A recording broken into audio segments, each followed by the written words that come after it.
Let's start 6.2, and you do not need to know any new information. I'm not going over the unit circle because I am not going to use it, but if you already know the unit circle, then you can use it to answer these questions. So 6.2, the first question we're going to answer is problem number 8, where we want to figure out what's the value of the cosine of 5 pi over 3. The first step will be converting 5 pi over 3 into degrees. The way we do it is multiplying that by 180 over pi, and it's just canceling out. This is 60, so this is 300 degrees. Now we know that from our previous chapter that where would be 300? If I start from here, anti-clockwise, if I go this direction, then this is the reference angle that we are interested. So 300 degrees is actually 60 degree in fourth quadrant. Once I know that, I also know cosine is positive in the fourth quadrant. So cosine of 60 degrees will be 1/2. So that'll be the answer. So that's the way we're going to solve all these problems. Let's try another one. Number 10.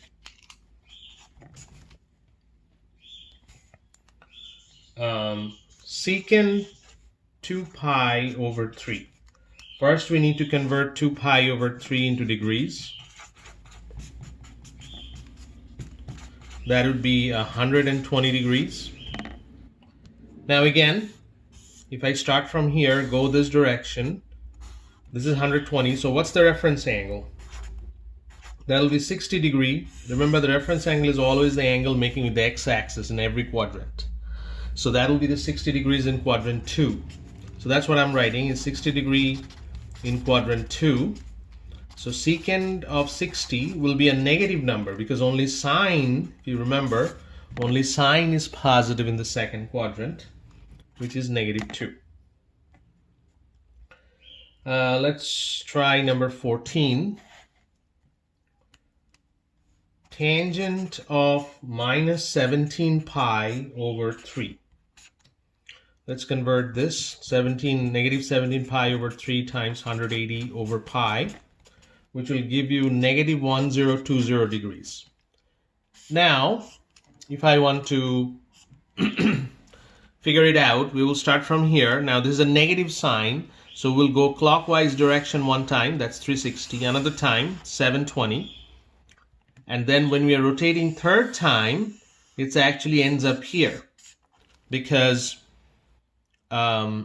this will be 120, which is 60 degrees in the first quadrant. That's the reference angle it's making with the x-axis. So third time rotation, it will go 300 degrees on this direction, and then 60 degrees will be your angle. So -1020 is actually a 60 degree in quadrant 1. So tan of 60,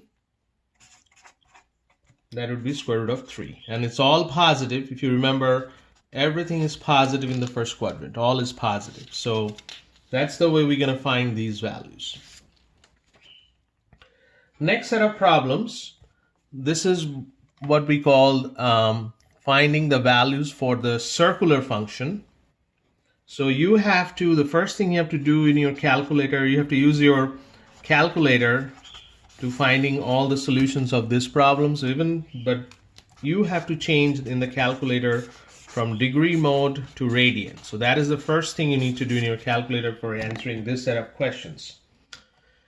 So once you change that from degree to radian, then you can answer directly the way you did that last time. Number 24, sine of 0.8203. Well, then take the 0.8203 in the radian mode and take the sine of it. Your answer should be 0.7314. 26, cosine of -5.2825. Again, you plug in 85.2825 in your calculator under the radian mode and take the cosine. The answer should be 0.5397. Number 28, tangent of 6.4752. The same idea, the answer should be 0.1944. So verify these answers using your calculator whether you're getting the same answer or not. Number 30, this is a little bit different. This is what is saying cosecant of 1.3875. Now what's the definition of cosecant? That's 1 over sine. So 1 over sine 1.3875. So first I have to figure out what is sine 1.3875. So 1 over, if I plug in this in your calculator, it'll be 1 over 0.9832. So this number is 0.9832. I have to take 1 over it, which is 1.0170. So that would be your final answer. So the most important part here, again, I'm repeating myself, degree to radian, you have to change that. Otherwise, you will not get these answers. The last set of problems, again, this is the inverse function you have to use. And why you are also using radian here. So once you change from degree to radian, you are keeping that mode in your calculator. Number 56. Here is the one clue here. It'll always be, instead of theta, it'll be s. So cosine of s is 0.7826. So this is given to you. You have to figure out s. How do I figure out that? Cosine inverse of 0.7826. Remember, this is also degrees. You have to change degrees to radians for all these problems. And what's the value of that? 0.6720. Problem number 58.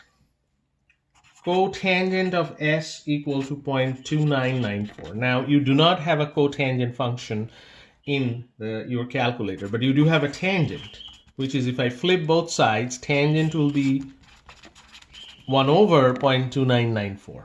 And then you can calculate that in your calculator. That will be 3.34. And that is tangent of s. So s will be tan inverse 3.34. which is equal to 1.2799. So that's the final answer. So this is the inverse function that in your calculator that you're using. For this problem, you cannot use it directly, but you can know what's the relationship between cotangent and tangent. You are using that. It is just 1 over. That's pretty much what you need to cover in 6.2. The homework problems are